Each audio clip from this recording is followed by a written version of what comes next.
Hi, today I'm for SONY Xperia 10 and I'll show you all the box accessories with which our device comes.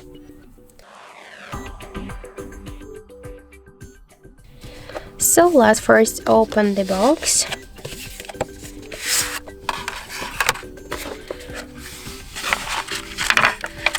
And we could see here some paperwork, like the quick start guide, safety guides, the warranty cards, and that's it.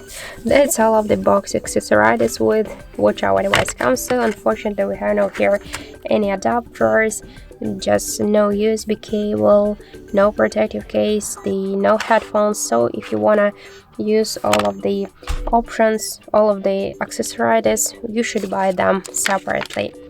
So that's it. Thank you for watching, and if you find this video helpful, leave thumbs up and subscribe.